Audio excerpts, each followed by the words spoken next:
علیکم، میں ہوں Sania Aslam, Pakistani American news channel کی سینئر اینکر۔ آج کی تازہ خبر کے ساتھ آپ کے سامنے حاضر ہوں۔ ہفتے کے روز اسرائیل پر حماس کے حملے کے بعد پوری دنیا حیران اور پریشان ہے۔ خود اسرائیل سمیت دنیا کے تمام ممالک اس بات کو سمجھنے سے قاصر ہیں کہ حماس نے دنیا کے طاقتور ترین اور جدید ترین ہتھیاروں سے لیس فوج اور انٹیلیجنس نیٹ ورک کو کس طرح سے ناکام کیا اور اتنی بڑی کارروائی کرنے میں حماس کیسے کامیاب رہا، اور حتیٰ کہ اس حملے کو اسرائیل نے خود 9/11 قرار دیا ہے۔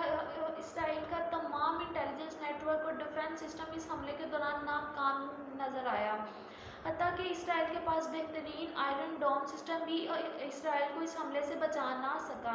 BBC کی نیوز کے مطابق اسرائیل پر حملہ ہفتے کی صبح زمینی، خلائی اور سمندری تینوں راستوں سے صرف چند منٹوں کے اندر اسرائیل پر ہزاروں کی تعداد میں راکٹ فائر کر دیے گئے۔ چلیں آئیں آپ کو ڈیٹیل کی جانب لیے چلتے ہیں۔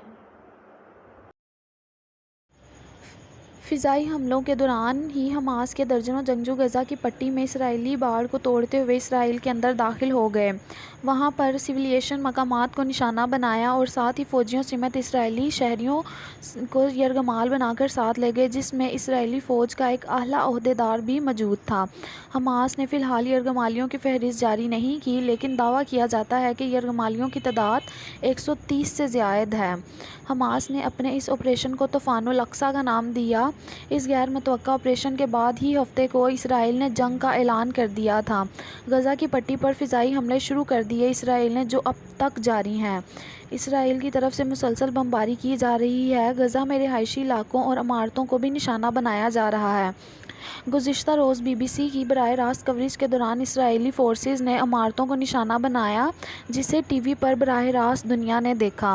فلسطینی وزارت صحت کے مطابق غزہ میں ہلاک ہونے والے فلسطینیوں کی تعداد 560 ہو گئی ہے، جبکہ 2,900 فلسطینی زخمی ہیں اس وقت، جبکہ حماس کے حملہ کرنے کے بعد اسرائیلی 73 فوجیوں سمیت 1,100 اسرائیلی ہلاک اور 130 سے زائد یرغمال بنائے گئے ہیں۔